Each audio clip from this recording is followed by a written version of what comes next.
So this road, I think, is where we're turning. Holy shit. No, you gotta be shitting me. What? It's called Don Quixote Trail, man. Is that the road? I believe it is.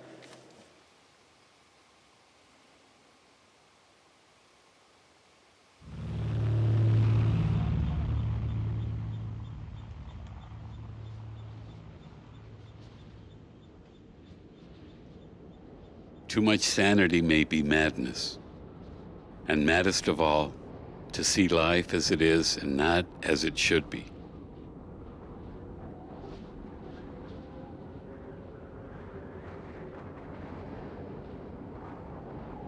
I have been an attorney in Southern California for 10 years, but I've always been a dreamer. Like Don Quixote, books and movies were my escape from reality. 2 documentaries and 1 book inspired me. One, a documentary about Mother Teresa that followed her while she picked up the dying off the streets of Calcutta to give them a place to die in peace. The other was Long Way Round with Ewan McGregor and Charlie Borman, who decided to film their trip around the world by motorcycle. But the 2 ideas pulled me in different directions. Either give up my life to help those in need, or embark on an overland journey to experience incredible adventures. Finally, it came to me in a dream. I would create a media company where I would have epic adventures traveling overland in poor countries with a camera, making videos of people who have given up the developed world to help the poor and dying. I named the company La Mancha Media after Don Quixote de La Mancha. This book had a profound impact on me, that even if the world thinks you're insane, you can still live your dreams if you just step out of the rational world for a while. So, like Don Quixote, I found myself a steed, packed it up with film gear I had never used, and here I find myself living a dream, traveling alone in Mexico and Central America to find Americans that have given up the comfortable life to serve the poor and dying.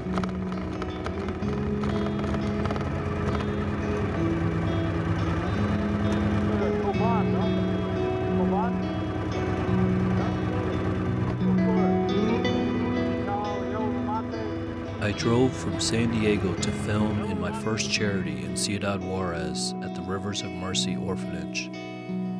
Hi Dave, why don't you come in and I'll show you around. And then we do their hair, which takes a while because we do cool hairstyles that last all day. Yeah, of course I feel different from other young women my age because most 23-year-olds don't have a husband, a baby, and 17 other kids and are running an orphanage. 9, 10, 11, 12, 13, 14, 15, 16, 17. As I rode south to Belize, I recalled the stark warnings by my friends and family that what I was doing was irrational and dangerous. I considered turning around, but I brushed away any fears, and I filmed in several charities there. Buenas tardes. ¿Cómo están? So what is your name? Margaret. I'm Margaret Mary. Suturing and dressings and... There's the bike. Rocinante. My dream adventure would come to an abrupt end as I crossed the border into Guatemala. Look, your worship, said Sancho. What you see there are not giants, but windmills.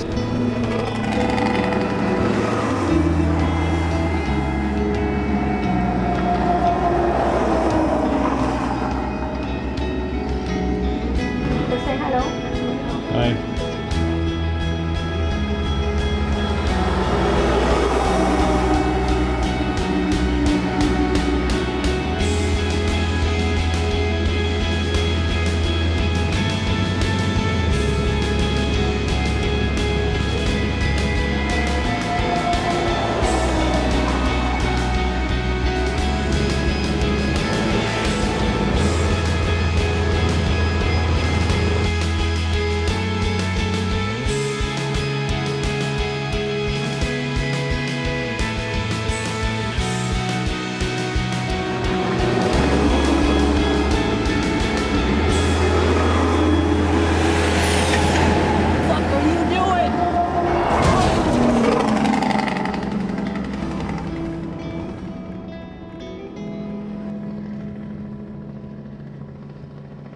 hurled Don Quixote and Rocinante to the earth, a perilous fall.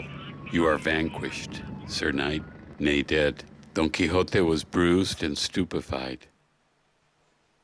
They raised Don Quixote up and uncovered his face, and found him pale and bathed with sweat. He fancied that all was a dream, that the whole business was a place of enchantment.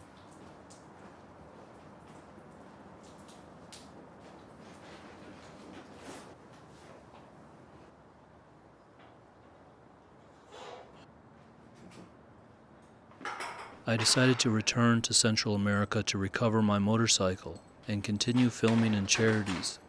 Recently laid off from his job as an electrical engineer, Mike Ross agreed to be my sidekick, Sancho Panza. Mike loves adventure travel and has devoted years of his life to charity work in Southern California and northern Mexico. All you need. Isn't that cool, man? So, someone rear-ended you though, man? Yeah, right here. Like you didn't even get to use it yet, and they freaking did you. You want me to hold it down so it's not flipping? I was trying to make a mark. I'm gonna take it off the drill. I just have to find it. Oh, shit. They don't drop shit in my head. Damn, man. Sorry about that.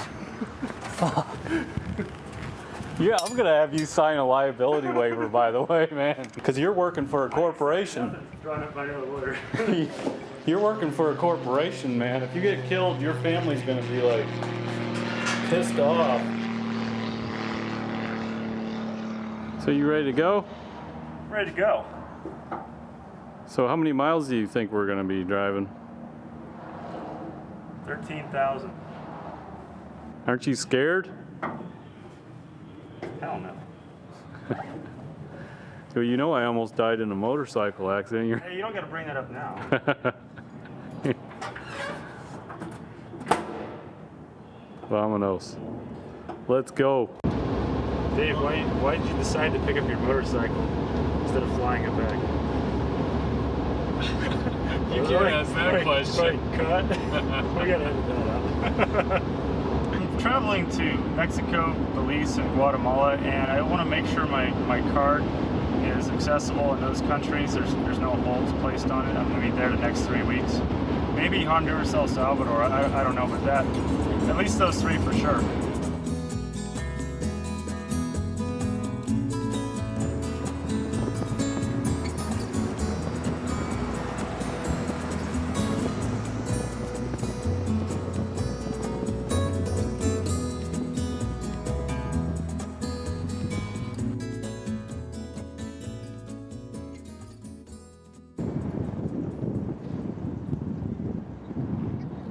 Woman of La Mancha, Mother Antonia Brenner, an example of Don Quixote's craziness. Hello, David. Hi, how are you? I met her at the entrance of the prison, the place she has made her home for 20 years. She invited me for breakfast and to see her organization. I stopped here because Mike knew her, having volunteered to build one of their structures. Very nice. Yeah. I'm in the prison almost always if I'm not. Mother Antonia grew up in Beverly Hills, California, to a socialite family. She married and had 7 children. After her second failed marriage at 40 years old, she wanted to become a nun, but no order would accept a divorced, middle-aged mother. And truthfully, dear sister, I wish we had a place for the men that get out for stealing shampoo that they could spend one night someplace. We just don't have the facilities that we should have to take care of those in need. But I'll call So you. she stitched together her own nun outfit and moved into the notorious La Mesa Penitentiary in Tijuana to minister to the incoming prisoners, even without knowing Spanish. Hello, now I can say hello to you from Oh, here. very good. I have to shake hands with this hand. Oh, no problem. Because I hurt my right hand. How'd you do that? Well, it was in my cell, and I fell, and I went to fall back, and it's cut. The cut is deep, and so I want to bandage it because the men will grab my hand, and then it opens the cut over and over. Yeah. Now the Catholic Church recognizes her order, the Servants of the 11th Hour, and several senior women, divorced, widowed, and professional, have joined. Her growing organization includes an HIV/AIDS hospice, Casa Memorias, where many people come to die. He was at the penitentiary and Mother Antonia helped him to get out. This man was dying of AIDS in the prison just a few days ago, but Mother Antonia was able to secure his release early so that he could live out his last days in peace and freedom. And here is the Casa Campo shelter. How are you? You good? So when they get out of jail, they don't have a place to live, so you offer them. Yes. So it's like a second home or a... Yes. Right, Okay. where they can stay, you know, get settled. A house where former prisoners, cancer patients, and homeless people live with the nuns in the same house and work together in the kitchen that provides food to the hungry that every day come to the door. Yes, the people come to the door and we give them a sandwich, we give them something to drink. Maybe it's 100 a day. And then there's people like Mother Antonia, consistently has guys walking up here for dinner. Many people help Mother Antonia. Every week for the past 10 years, a group of women in San Juan Capistrano, California, send a truck full of peanut butter and jelly sandwiches with Bill, who delivers them to the prisoners and homeless in Tijuana. Zona Norte. Zona Norte is the sin capital of the world, probably. I mean, everything happens there. You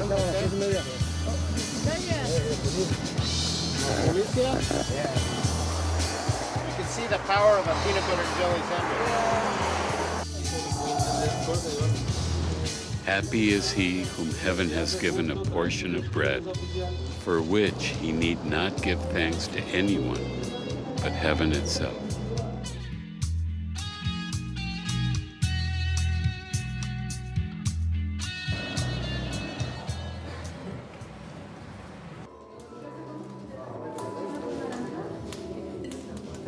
Don Quixote I am, wherefore tell me who you are. By all that's good, was the answer. I swear that I am your squire, Sancho Panza, for I am the real Sancho Panza. You don't like Sancho? That's you, man. This is the guy right here, behind the guy. Sancho. All other Don Quixotes and all other Sancho Panzas are dreams and mockeries.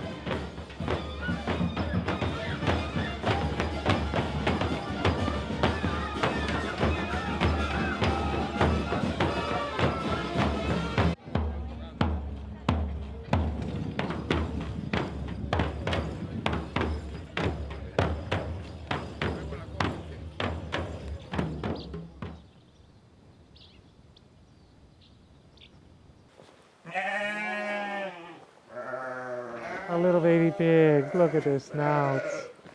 Look at all babies, yes. Look at their snouts. Father Mike Sanchez was born and raised in the California Bay Area. What the children take care of. He did not become a priest until he was 47 years old. They're not so babies anymore. Before that, he traveled the world enjoying the good life, having girlfriends right up to the time he entered the seminary. Well, they're not very pretty to look at, but they're delicious. Like Don Quixote, he was radically transformed overnight. From a nice home with all the comforts of a wealthy life. This is Alejandro. Alejandro is our carpenter teacher. He sold everything to live and serve 400 orphan children in one of the biggest and poorest orphanages in Mexico. He is priest, father, and counselor to these children, many of whom were simply abandoned by their parents. You get a picture of his smile, but he's got a great smile. Torio, Torio.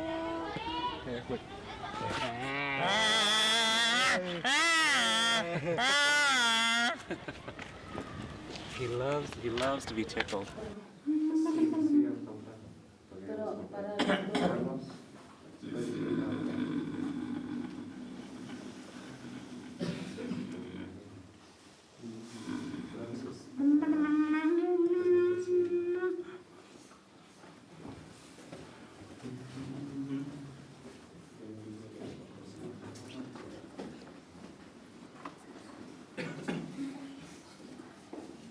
Del mismo modo, acabada la cena, tomó el cáliz. We just had a little incident with one of our boys. He kind of like exploded and is having trouble with some of the other boys that are here. The problem is that he comes from a broken home, so I'm sure he has a lot of wounds, deep wounds from that. But it's a great work here. I just feel truly blessed that I can be part of this. I remember that before becoming a priest, I had my life, but I was mostly serving me, and I was thinking, what do I want to buy, or what do I want for me, or where do I want to go to vacation? But now I see that I can help so many people in this world.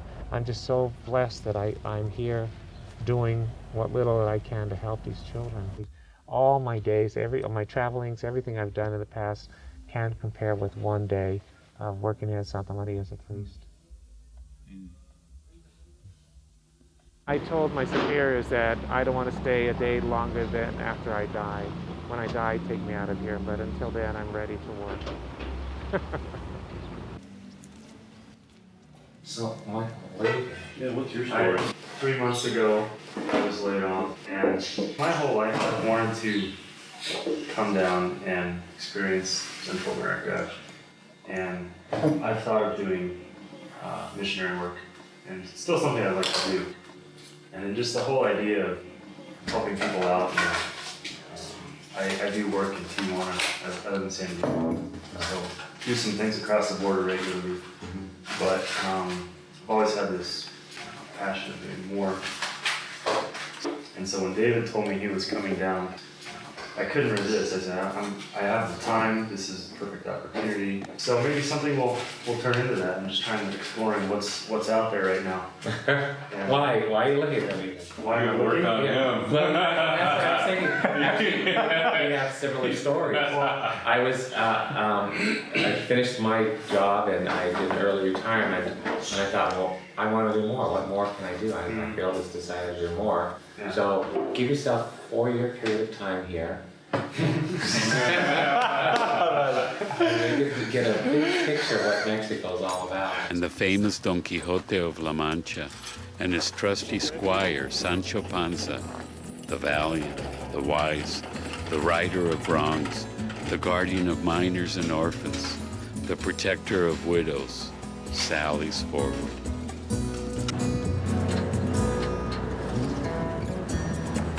All at night. Well, let's see, we got our trailer smashed, we got stopped by a cop, and lost like 50 million times. We got hit. We got hit. Some guy in his truck wasn't looking where he was going. And then we bought that noodle back there. Oh yeah, the noodle. At Walmart. Duct taped it on so people could see the rear of the trailer. You look like you need a beer. Or 7. Pretty rattled after that Mexico City experience, man. That really was not cool. 5 hours lost in the city of Mexico City. It's just not cool, man. Trailer. After our long night in Mexico City, we stopped in the historic city of Puebla for the night. While visiting, we met a beautiful local girl, a poblana, who convinced us to stay for 3 nights. Had Sancho not been with me, I would have stayed even longer. Don Quixote needs a Dulcinea.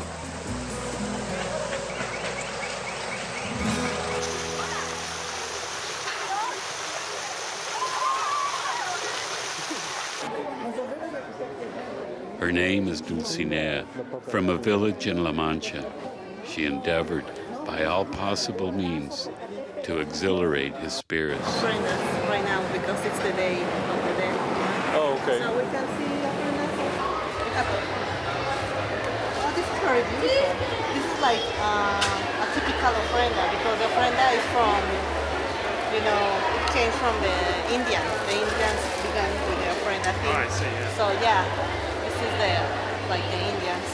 Well, let's say that, in Mexico we love about the dead. You know, we are not afraid. We just laugh about the dead. So it's like a joke about the Mexican society laughing. You know, that's why we put clothes like if they were alive. You know, drinking, celebrating. Because in the old traditions, dead people came back from dead. You know, so that's not. We are not afraid to death.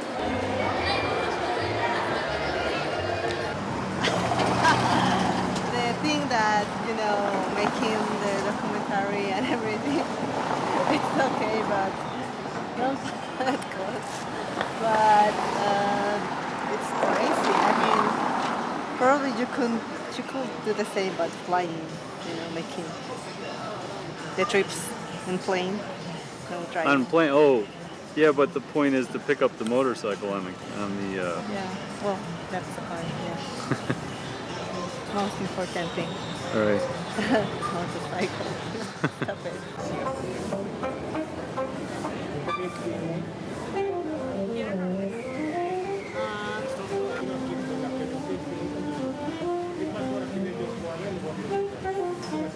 Dulcinea's rank is that of a princess, since she is my queen and lady. Her beauty superhuman, since all the impossible and fanciful attributes of beauty which the poets apply to their ladies are verified in her. For her forehead like the Elysian fields, her eyebrows rainbows, her eyes suns. A una hora se hace el oficio de servir.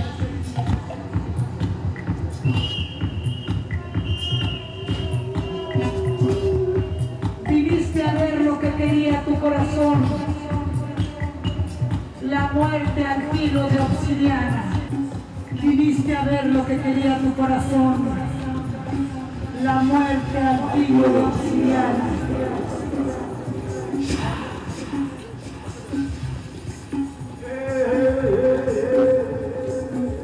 La muerte al filo de obsidiana.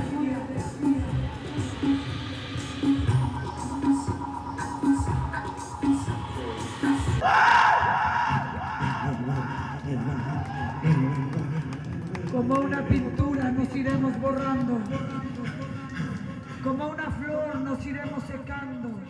Aquí sobre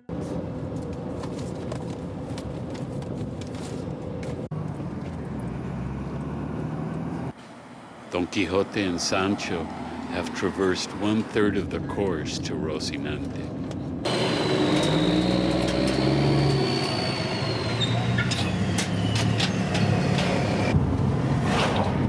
Alright, here we are in Belize. Yeah, first shots of Belize.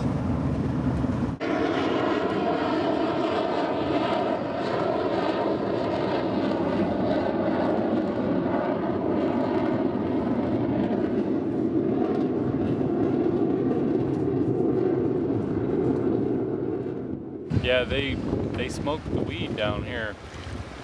The garafana, the dreadlock Rastaman. You gotta be careful because you feel like you're gonna get jacked up everywhere you walk. Yeah, it's great, you know, just carrying this camera around here is no problem. I know, it's awesome. Good thing I got it around my neck, I'll just have to cut my head off to take it. But then they'll go to the Belizean prison. And I'll talk to John Woods.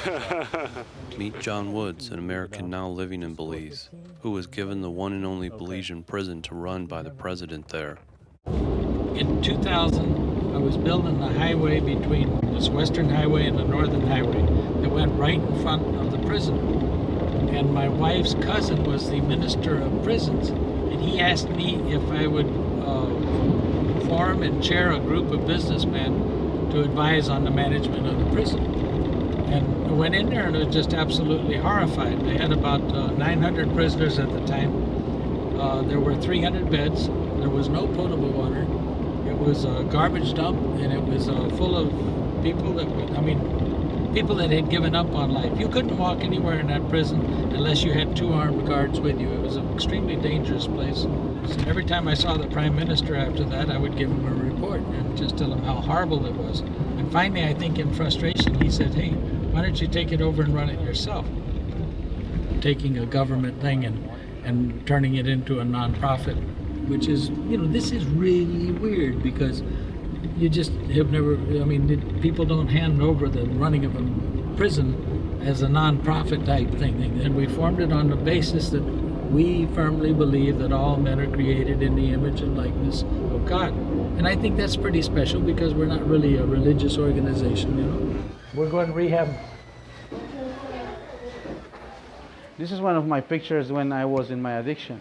If you see, I would see in the right side is when I was in my addiction, and this is when, thanks to the mercy and grace of God, I am who I am today. It's like Vega understands, because he's been there and done it. The man I always talk about, my buddy that ate out of a garbage can 4 or 5 years ago, and now he has such a positive effect on so many people's lives, mine included, and then he's helping you guys. He's trying to help lead the way to recover like he is recovered. But you guys understand. You understand what it's like to live without hope. That hope thing is just so important. I personally believe that each and every one of you are so special. I feel very, very honored to have an opportunity to be able to know you and to work with you. But Woods decided to offer the men the crazy Quixotic hope that they could change.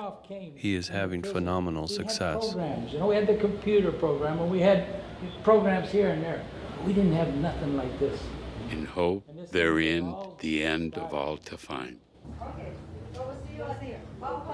John Woods is something like a Prester John of Belize. Not only does he run the prison and have one of the most successful tourist destinations in the country of Belize, but he also runs the entire emergency ambulance system in Belize.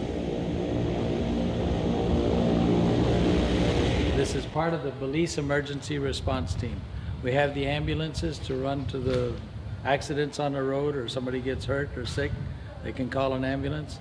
And then the outlying districts, they're a long way away, and there's poor medical facilities out here, and the primary facility is here in Belize City.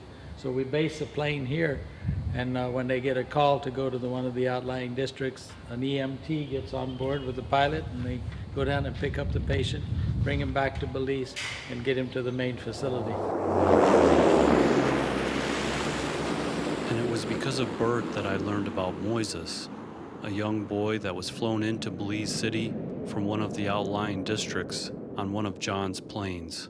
And the little kid's dying. I had heard about it about 3 weeks ago, and they told me the kid wouldn't last through the night. And so he was run over by a truck, yeah. And they were never really told and that he was run over. They just said that he had fallen out, and they were frantic on it, and then they found out his internal organs are messing up. If you think I could help in any way, We could get the video, we could get a doctor, and we could get the kid talking. Yeah. That could be pretty special. And then if you could just, I could render the video in a format that could be viewed, uploaded via email or internet somehow. These guys could. I got turned down by the Utah hospital, but we still have that one in Wisconsin we're working on. But I'm with David, the guy that's doing the documentary on the prison, and he says, what did I think about him doing a story on it? And we try and get it to somebody in the news media in the States. Maybe it could be uploaded. We could probably do that when? In the morning? Could you help set that up? And what's your name and role and so forth? My name's Tim Tam from Amarillo, Texas. I have a mission support organization. Yesterday, John's daughter-in-law, Jackie, said, I have a little boy that you need to meet. She took me to the hospital. That's where I saw Moses and prayed with him and heard the story. Mm-hmm. We went to the hospital, met Moises for the first time.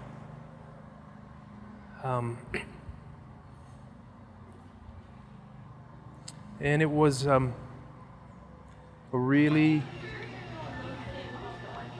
kind of an eerie. The room was dark, but just something just felt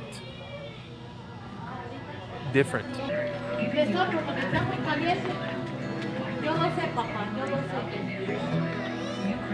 le voy a ver, el doctor va a venir ahorita para que te cuide, papá. Moisés, déjame decirte algo. Tú sabes que este señor te va a tomar un video de la imagen a donde están para que los doctores vean y se apuren en ayudarte, papá. Para que así te compongas. ¿Sí? Yo lo sé, papá. Yo lo sé, amor. So what's the prognosis here?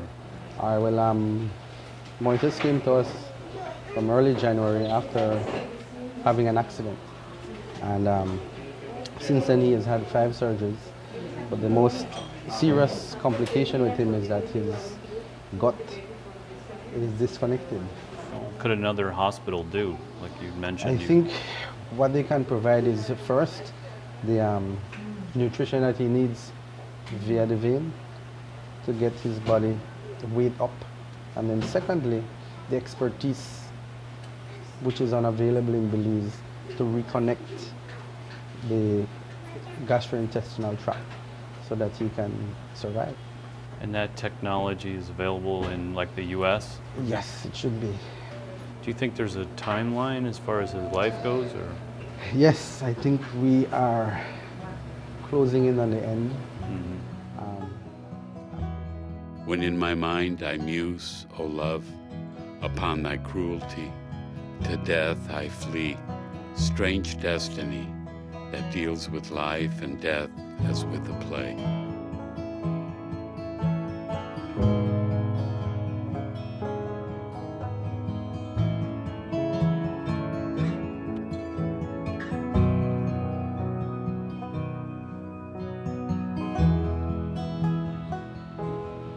Well, they were opening up his bandages to clean him up, and that's when I got that first view of just, you know, his abdomen open and his intestines hanging out. And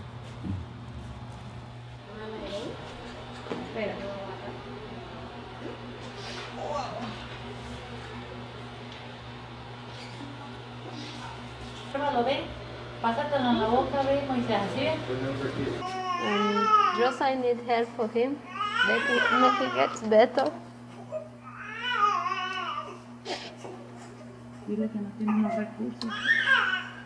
Because they don't have nothing to do here.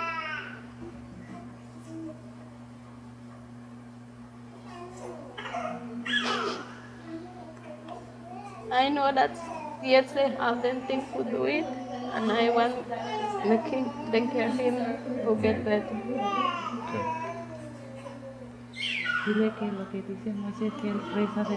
Because Moses prayed that if God makes him get better, he will be one preacher. And he asks God, he prays a lot in the midnight. One day I wake up one night, and when I wake up he was praying, and he asked God for help. And that's why I need help.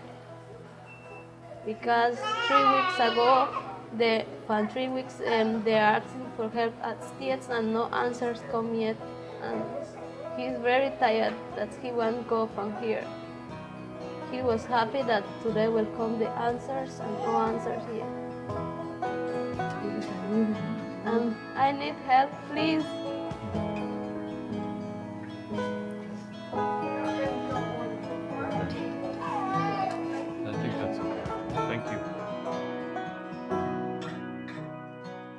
I uploaded the Moises video to the La Mancha Media website and linked it to Tim Tam's website for his charity, The Word at Work.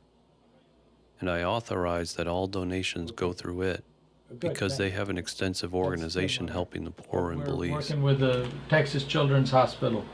We got referred back there from, as a possibility from the hospital in San Francisco. And we also got we also have been kind of effectively turned down by the hospital in Wisconsin because they said it would have to go to a committee and that wouldn't be for 3 or 4 weeks. Well, that baby won't be alive in 3 or 4 weeks. But everything seems to have been coming to a crescendo since you did this video on the baby. A lot more people are aware and we're getting a lot more responses on it. hopefully this thing is going to do some good. The next morning, I was told that the Word at Work was already receiving thousands in donations for Moises as a result of the video, and that many hospitals were reviewing it. But then they said that baby would be dead 4 weeks ago, and so there's another call, so I'll see if this is something. Hi. In the days ahead, Tim Tam became a spiritual father to the boy Moises. So we're set to go, right? I think so. I think it's good though. You want a chunk of this? I'm starving, man. I'm gonna pass out. Yeah. Oh.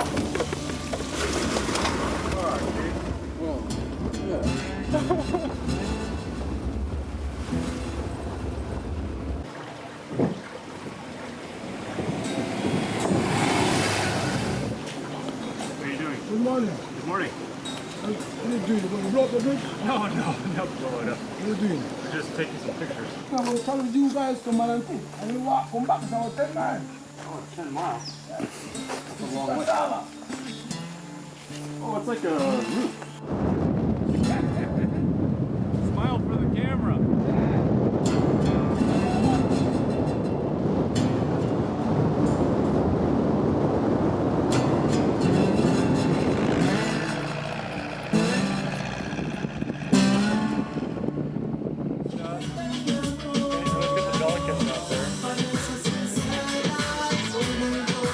Vamos a ver quién nos canta esa cumbia por ahí, que nadie sepa mi sufrir. Sancho, thou hast seen the delicacies and plenty with which we were entertained in that castle, but in the midst of those savory banquets and ice-cooled potations, I thought my free-born soul hampered. We passed through Benque del Carmen on the western Belize border to Guatemala, the same place I had filmed several charities on my motorcycle months earlier. I had been here just days before my accident. I was warned by a priest at a charity here in Belize that it was God's will I not enter Guatemala. He concluded this because I had temporarily lost my passport, but I found it and continued on, remembering the omen. Ready to go. What happened? What happened? We waited in line 10 times, paid a lot of money, and now we're on our way. As you know, they're not letting me import the car because I have a wrecked motorcycle. What are you supposed to do, you know? Imagine if you weren't here, there'd be no way I could ever come back to this country because some idiot wrecked me. But I guess I'll have a positive attitude about it.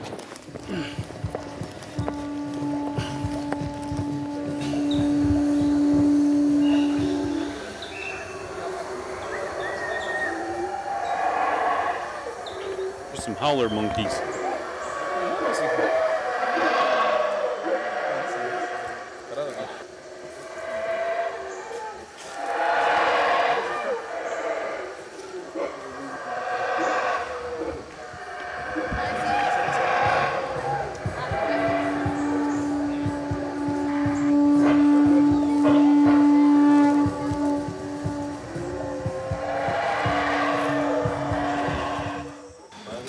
Don't these monkeys come down and like attack sometimes?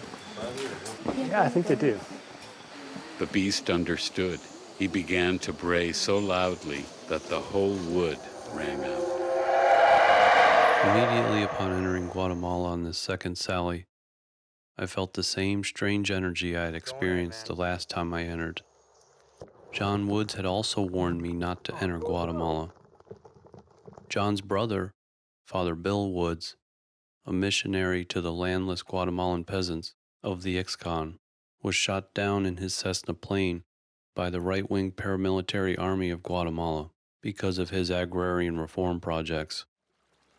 He is now considered a martyr to the Ixcan people. This eerie land south of Tikal to Guatemala City breathes bloody mythology, like the noisy twins who were viciously attacked in the cave by the evil gods, but were victorious, defeating death and becoming the ancestors to the Mayan kings. Thou art not used to this business of adventures. Those are giants, and if thou art afraid, away with thee out of this, and betake thyself to prayer, while I engage them in fears and unequal combat.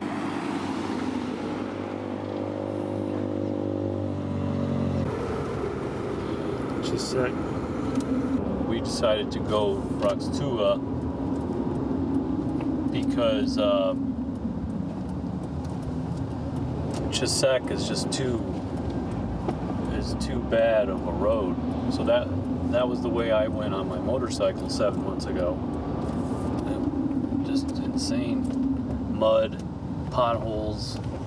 So because we got the trailer, we decided we're just gonna skip that. It was just gonna be impossible to go through there. And we're gonna take the road that's a little bit more paved around it.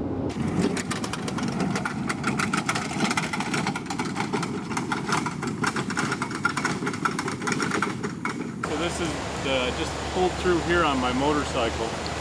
Took a little rest. Right there. This time we're going left instead of right up at the main split.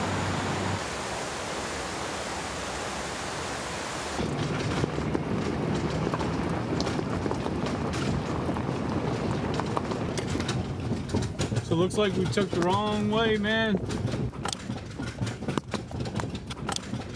Down up here. This has got to be the same road I was on. So if it is, we're in for a long night. Well, if it breaks down, it breaks down. It's the only way we. Sancho and I studied the map to avoid an insane mud road I had accidentally took the night before my motorcycle accident. But no matter how hard we tried, the evil energy in that place forced us on to the same devilish road. Sancho Panza,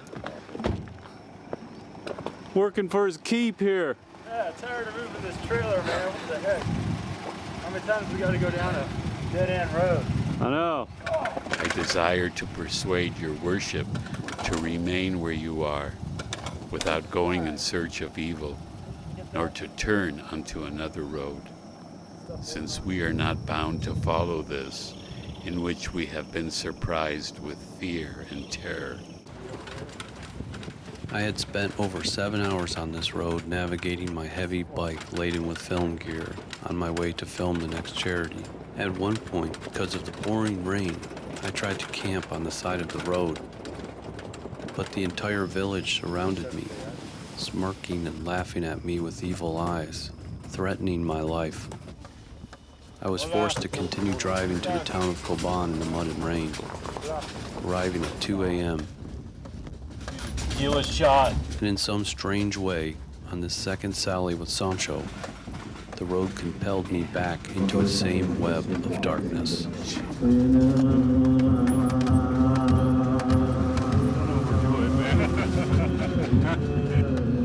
Get you back there straight on the trailer.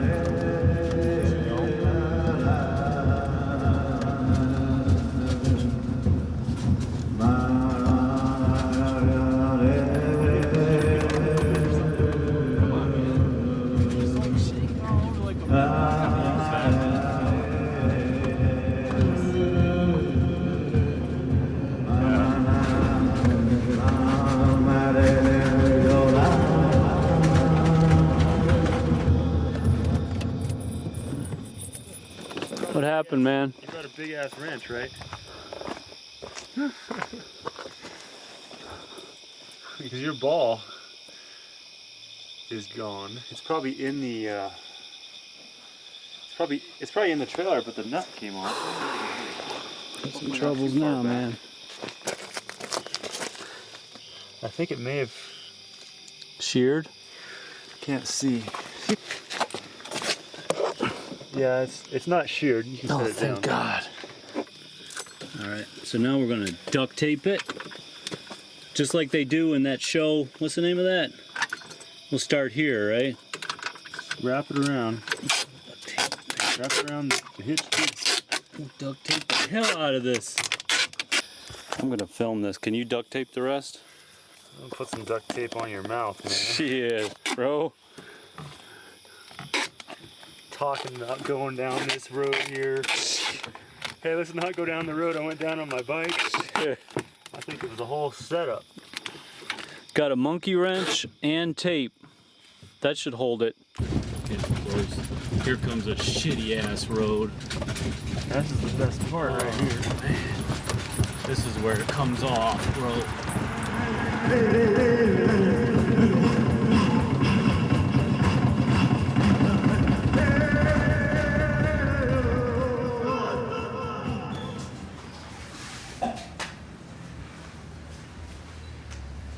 Solid though.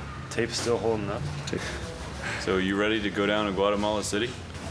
And then put that motorcycle right here and take it up to the States. So it's time to recover the bike. So it's coming down this mountain. So it's like 30 minutes from now when I got hit up here. I'll show you. On the first sally, I had driven down from the town of Coban the night before, having gotten only a few hours sleep due to the long, dangerous mountain pass the night before. You idiot! You're gonna kill somebody! Deja vu, man. Creating the whole trip over again. It's like, wow.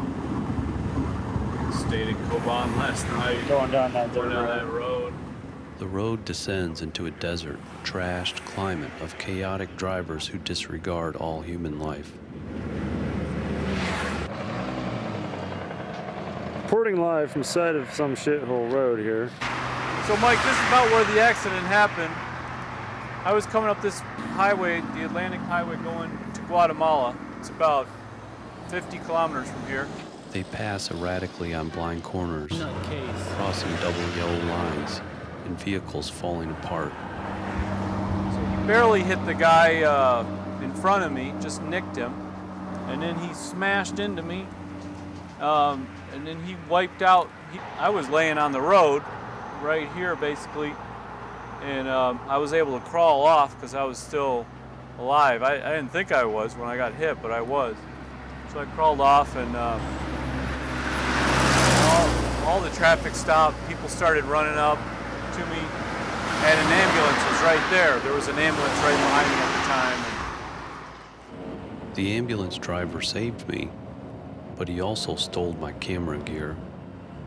Luckily, a reporter befriended me and was able to get it returned. The doctors there performed an emergency operation on my leg. They suggested putting metal plates in my leg and perform complicated muscle reconstruction.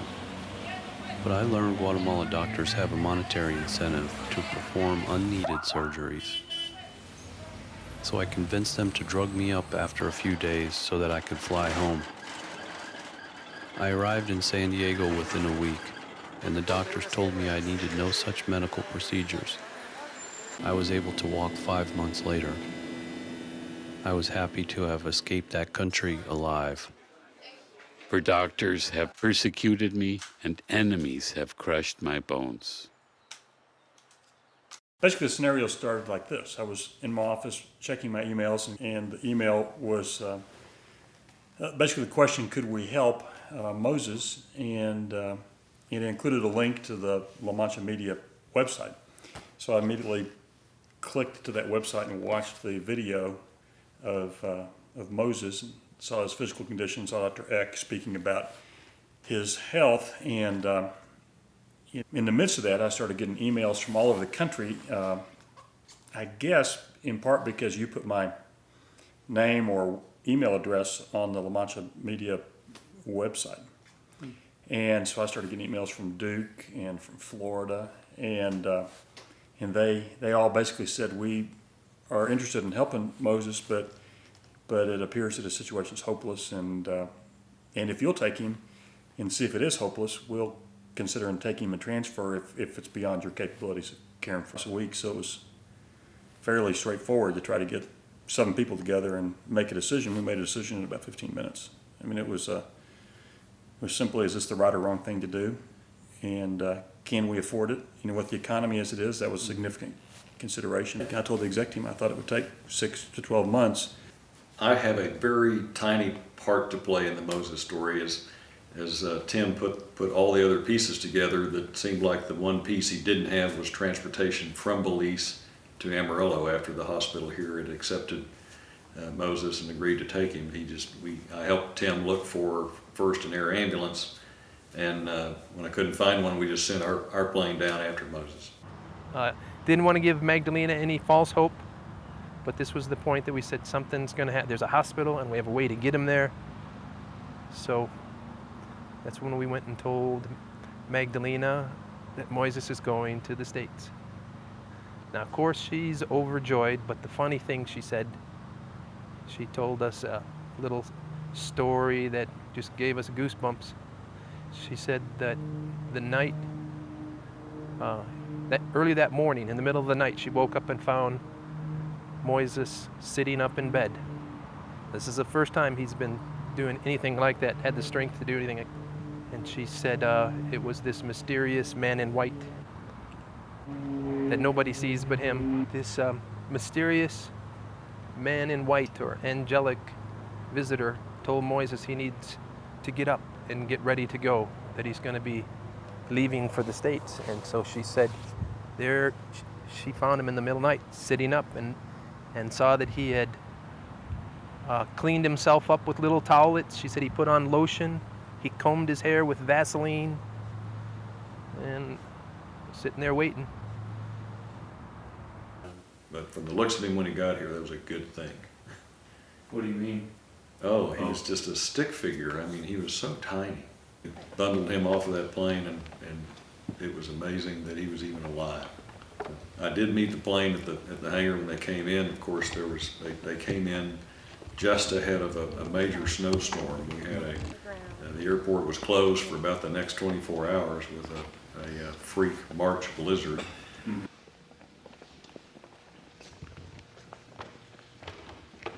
Moises' condition when he arrived was, very malnourished, far from a point where he could undergo surgery safely. So that was his biggest issue on arrival, was his malnourishment. He looked like he'd come from a concentration camp. He was so malnourished. There were thoughts from the description he had been given that Moises had an injury to his pancreas or to his bile duct, and one of my specialties is pancreatic and biliary surgery. Este es el cuarto de Moisés. Hospital.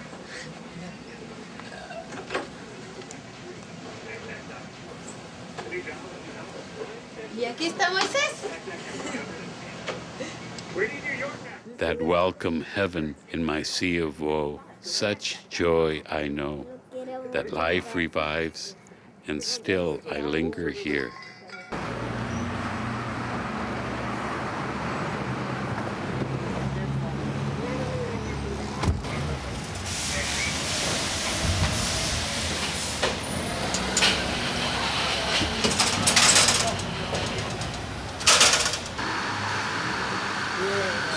There it is. I see it. Where? Way in the back there. Oh, yeah. Let them bury it in the graveyard of broken dreams. My leg got the same treatment. Is that bad? Because it's on the left side. It might have a bent chassis. See.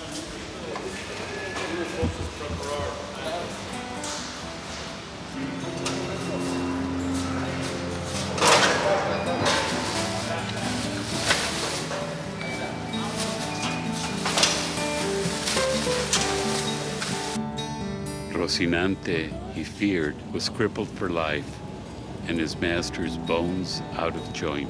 For if he were only shaken out of his madness, it would be no small luck. So, 5,000 miles to go, man. Not bad. Pretty much.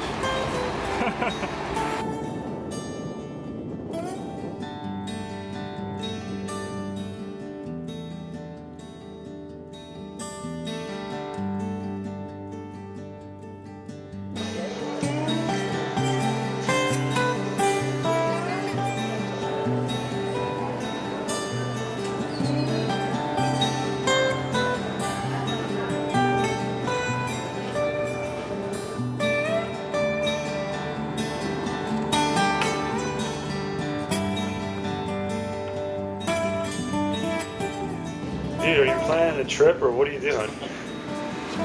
Chilling. Using that as a sheet? I've had enough traveling for the day. I mean, I've had... What do you mean you haven't traveled anywhere? You've just know. been working on the trailer, traveling. Working on the trailer, man. That trailer's a piece of shit. Dude, there's so many extra holes drilled in that thing. Eventually it's gonna fall apart. What was it, Swiss cheese? The poor gentleman was overwhelmed with melancholy and vexation. Sancho began to grumble about the Sally, the confusing roadways, the roach motels, the broken trailer, and other such things. So to remedy his drooping soul, we headed to the beach to reflect on the days behind us.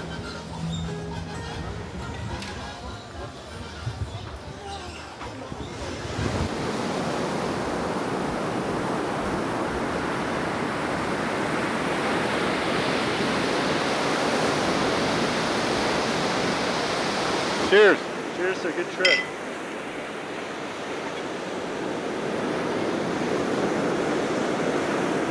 I can't even drink on the beach in San Diego anymore.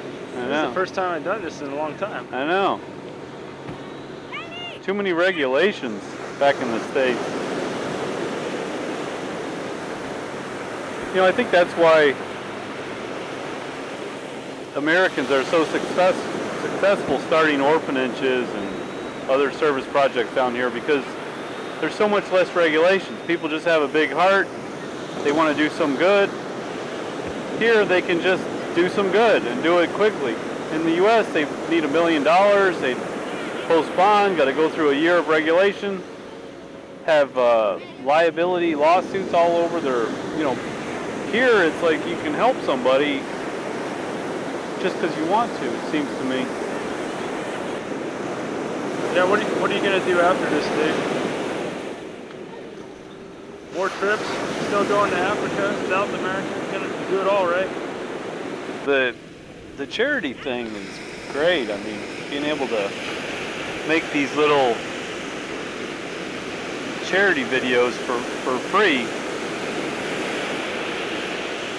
or to help a kid like Moises, you know, that is stuff it's worth doing.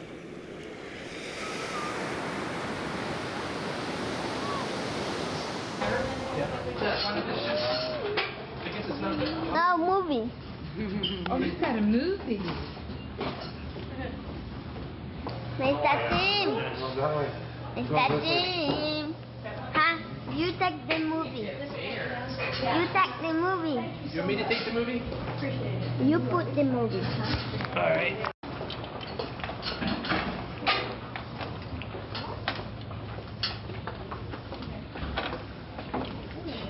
Ride an elevator. Can try to get you without a camera. That's hard to do. No, right now I'm taking a movie. But you're not moving. You're supposed to move for a movie. Para mí, porque ahorita, para, papi, dígale a los dígale a los chamacos que oren para mí, porque ahorita voy a ir para operación.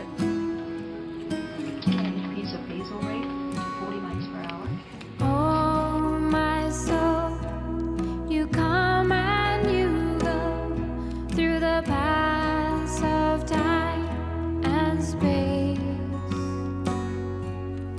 In useless play, you'll not find the way.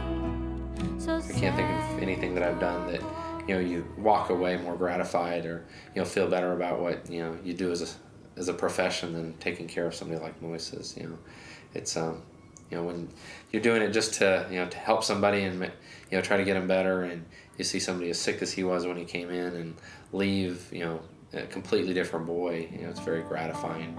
You know, personally, it makes you feel good about what you've done. I think my job back here was mostly to play with Moises. Lisa did the hard stuff, and I'd show up to play and encourage him. Ahorita estoy oyendo uno. Is he happy?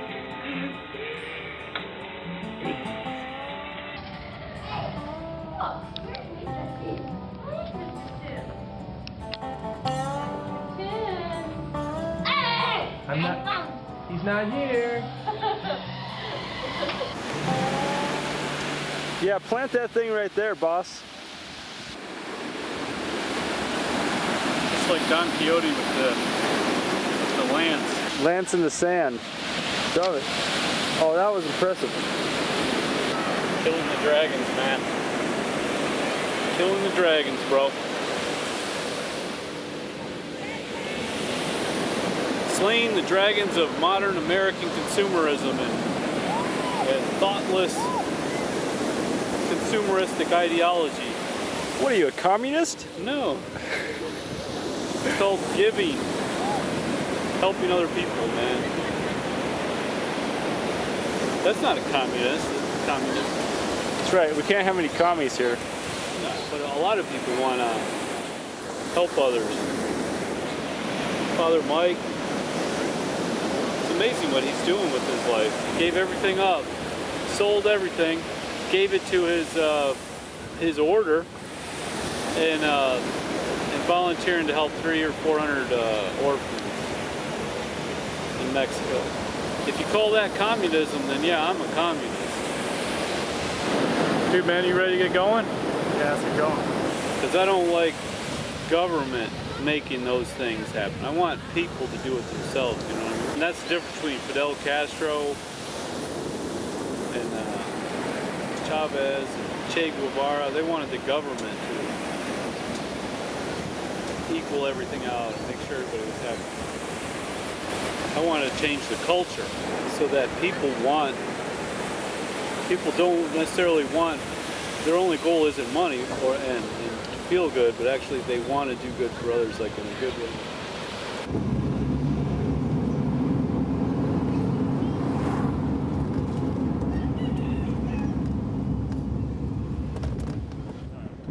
What happened, man? You broke the trailer, man. It's crunched. Look at this thing. But we got tools, we got some parts. I think we can get her going. It looks pretty fatal to me.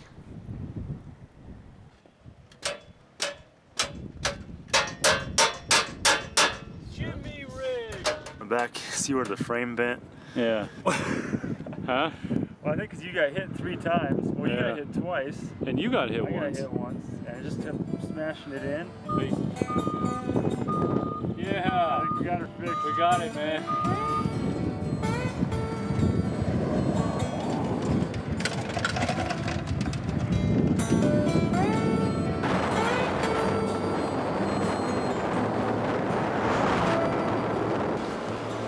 What happened here? Looks like our ramp is coming undone here. Well, the straps are holding. Starting to bust. Thank God we're at the border. And we wait. Dude, we made it out of U.S. border without getting secondary inspection. Can't believe it. I just can't believe it. All our crazy stuff. Broken car with broken trailer on a broken motorcycle on it. Oh man, running on 3 cylinders. The bike's just a mess. The trailer's a mess. Androcinante often was a weary ride. Malignant planets, cruel destiny. It is by rugged paths like these they go that scale the heights of immortality, unreached by those that falter here below.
Well, my name is Lizzie, and I'm the child life specialist at BSA.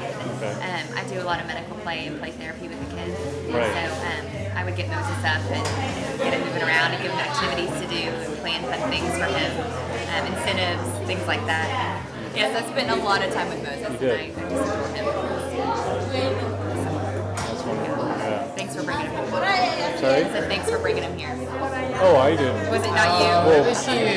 I made the video. Yeah. But Your video is the one that got him here. Yeah. We've just been blessed at the Ronald McDonald House by being able to have Moses and his family here. We haven't done anything or been any part of the process except to offer them a home for a few weeks.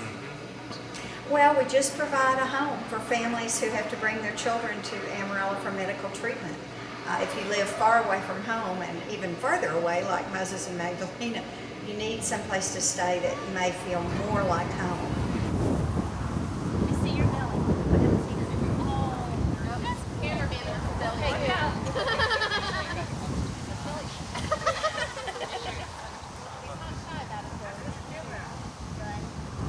The 5 months that Magdalena and Moses have spent at BSA, everyone in the hospital has fallen in love with them. Everyone wants to be as gracious and patient and as giving as Magdalena.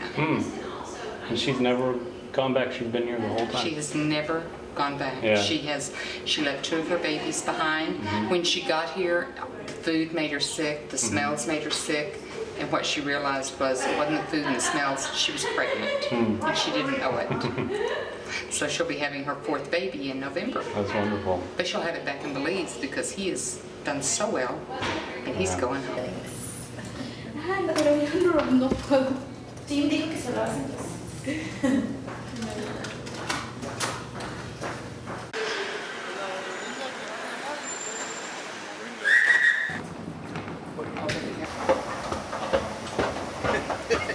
You're not going anywhere.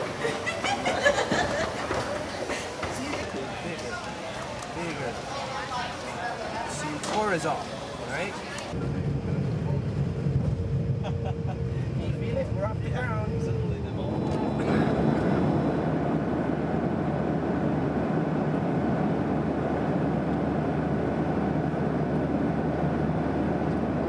He has a different camera now, look.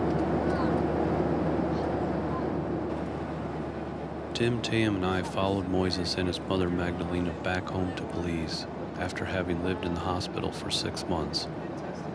Moises had become famous by now. The media covered him weekly. He received gifts from around the world.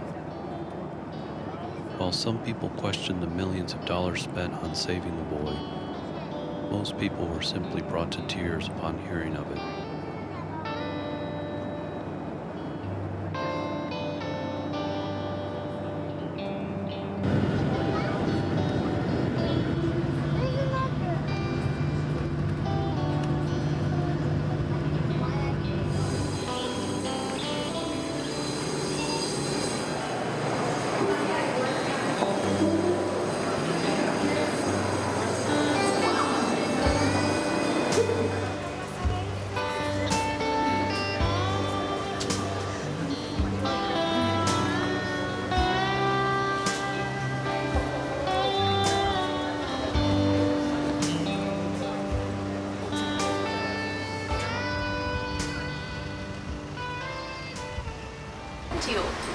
What happened, when you had to go to the United States? What accident did you? Because I dropped from my truck and some wood dropped on my tummy, and then my tummy burst.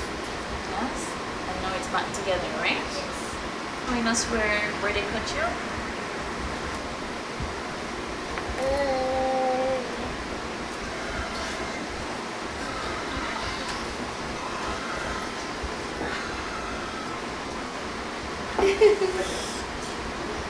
Was it painful? A little. Here I was a few months after having founded La Mancha Media. As Don Quixote had done, I sallied out of the comfortable world against the advice of many sane, rational friends and family.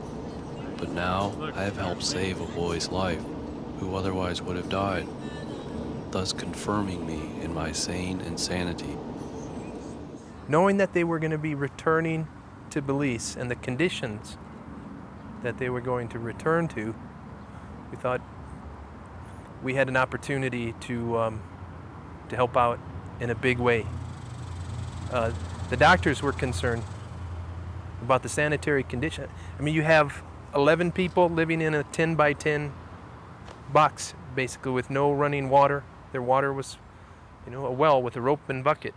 And parents sleep in the bed, and the 9 children sleep on the floor around the bed. So we shared this idea with a lot of people, and it just met with huge amount of support.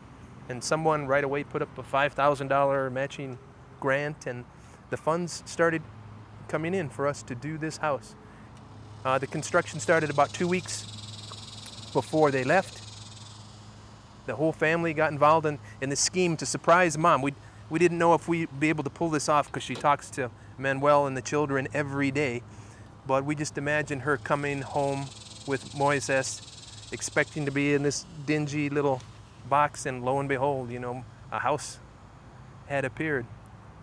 But it worked great. So our staff and some other volunteers in Belize and Manuel and the children, everybody jumped in, started digging the footing and laying the foundation.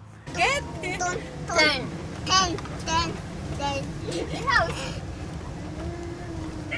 What? Which way? Here.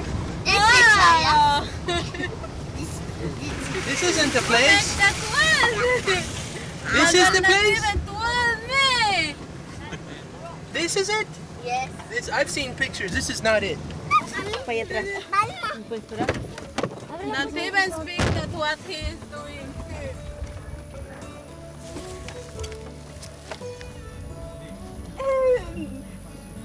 That's why he was saying that he is that he's not having any job. Bing! he was saying, I doesn't have job. Oh, I know. He told me, oh, it's raining all the time. He can't work.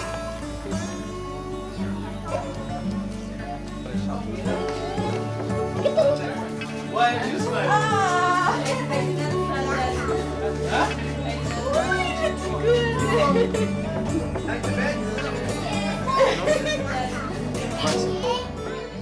They were saints and fought with divine weapons, and I am a sinner and fight with human ones. They won heaven by force of arms, for heaven may be won by violence. The story has gone in this big circle. So remember the last time you and me and David here were together, it was in the hospital, and he had the camera on you just like that. Like to say anything else? Or? They knew that this was important, and he said to you to say something in the camera that would move people to help Moses. I need help, and please. Boy, you did. You poured out your heart and cried, and a lot's happened since then, and we feel very different today, don't we?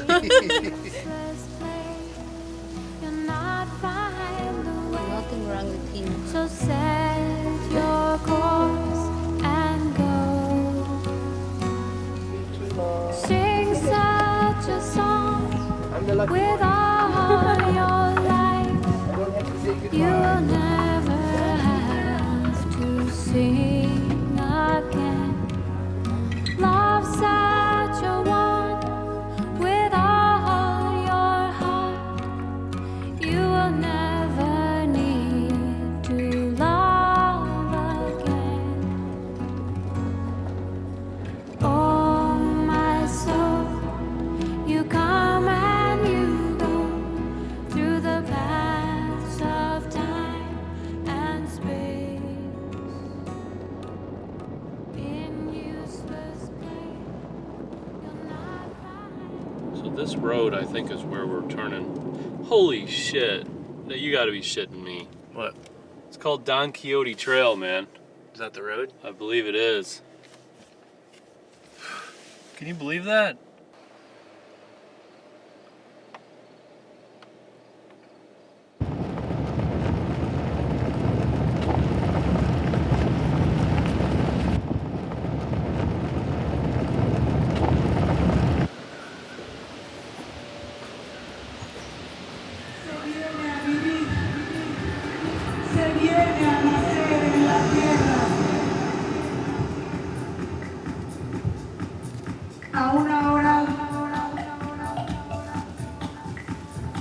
se ponen de pie los hombres delante del que hace vivir al mundo.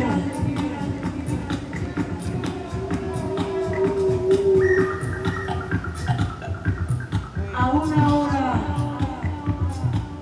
se hace el oficio de servir.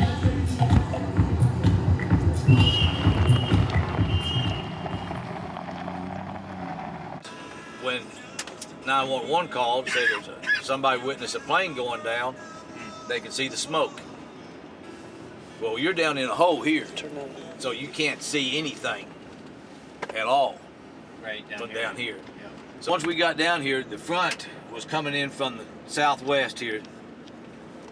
A storm front was coming in. Mm-hmm. So by the time we got down here to the accident, the storm started hitting us. So it started pouring down rain and lightning and thunder. And then it wasn't long after that when the front moved this way and the plane was coming south to Buffalo City. And when it hit the front. He hit the front of the storm. Yeah. Yeah. The plane was fully engulfed when I got there. Very little bit of numbers, it's too hot to get to it. Things were exploding inside. I couldn't get close to the aircraft.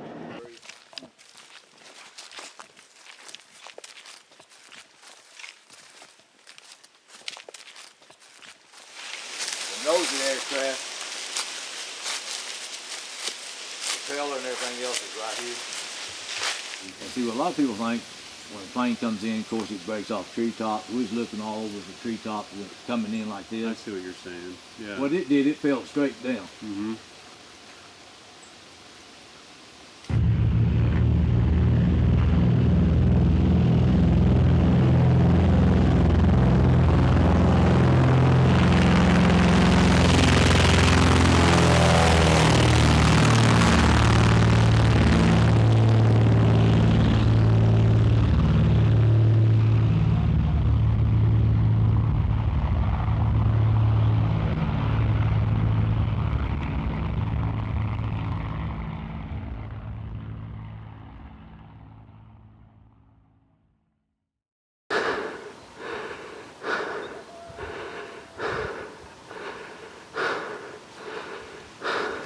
As nothing human is eternal, but every sublunary object, especially the life of man, is always declining from its origin to its decay. The end and period of his existence arrived when he least expected its approach. So, Don Quixote Trail in Baxter County, Arkansas. This is like just down this road is where Mike and his dad went down in their plane. So this is totally an odd thing because Mike and I were working with La Mancha Media. It's a company founded after Don Quixote.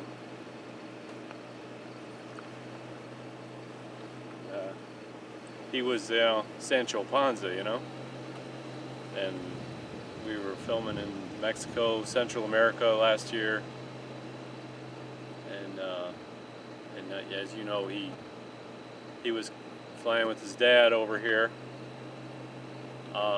going back home to Austin, and his plane went down just right here, basically, and then this. I mean, very odd. The name of the movie, honestly, is The Men of La Mancha. And it's basically, the Men of La Mancha is basically Mike and I, and the people that we met along the way.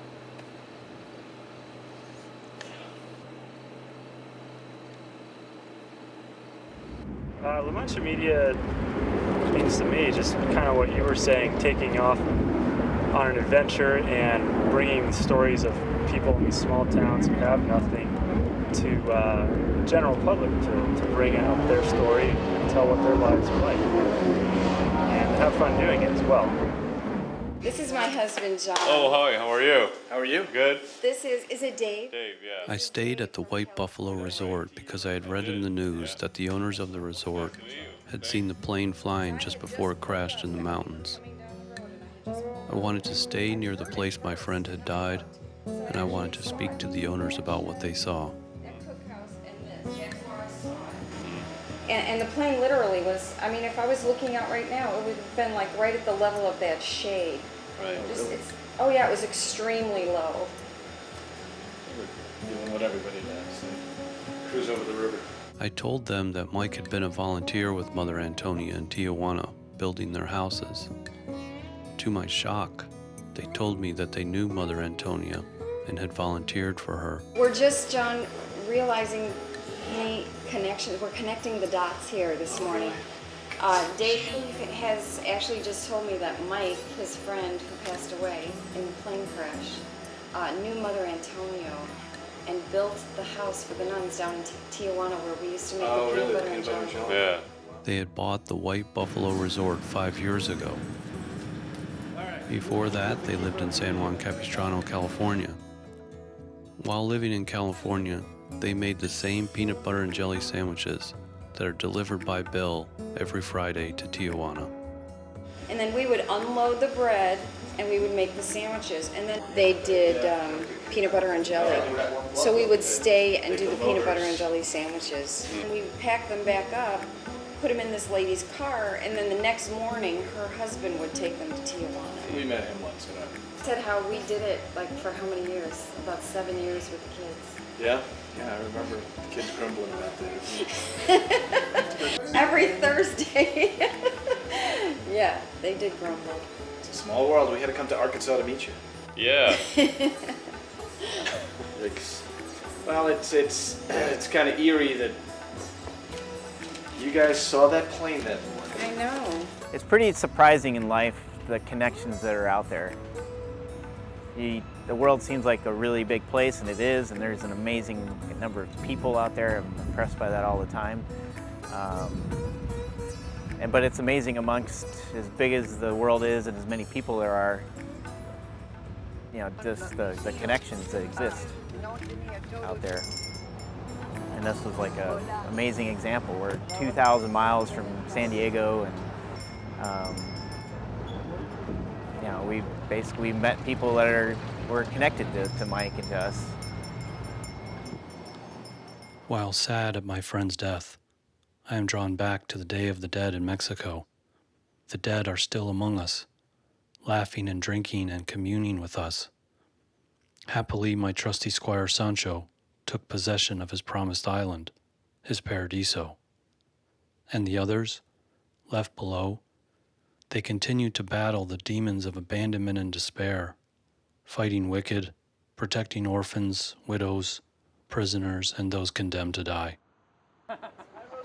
Perhaps they and I have lost our sanity, but we prefer the freedom to see life as it should be, and not as it is. For my purpose was no other than to inspire mankind. Farewell.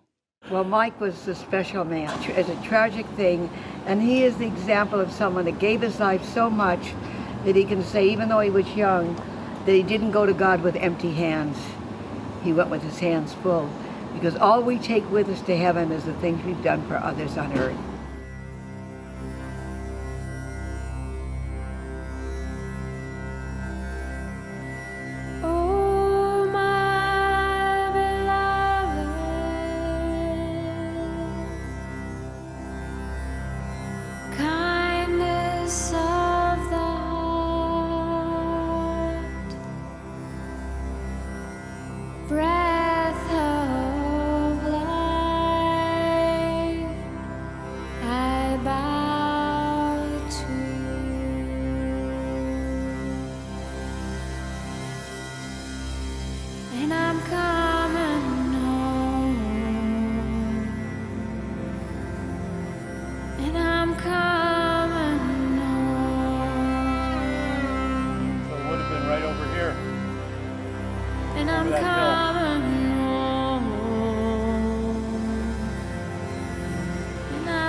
How much gas do we got? We don't have any. We run out of gas the first day, man. See, man, what happened to this thing?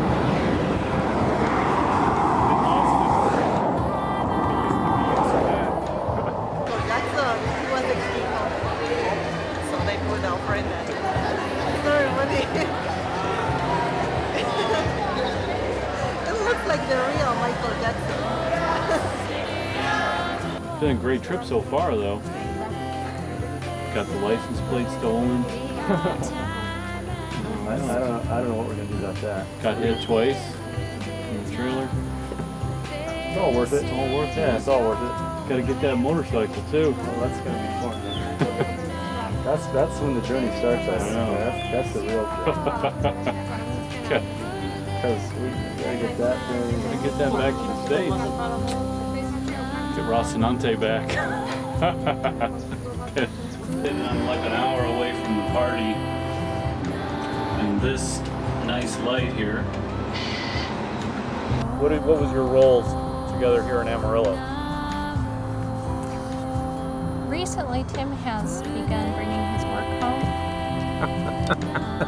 So he goes to Belize and he finds people in need and then he sends them on planes to me. Oh, yeah? Huh?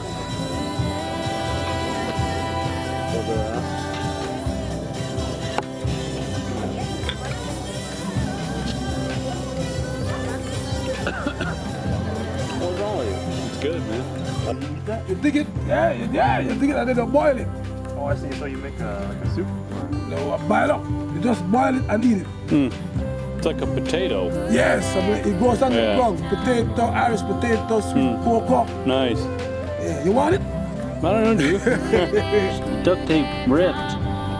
What are you worried about the ripped duct tape? I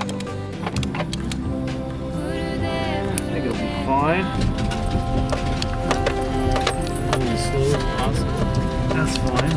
Half the duct tape is ripped. Well, half of it's still holding. I'm the half full duct tape.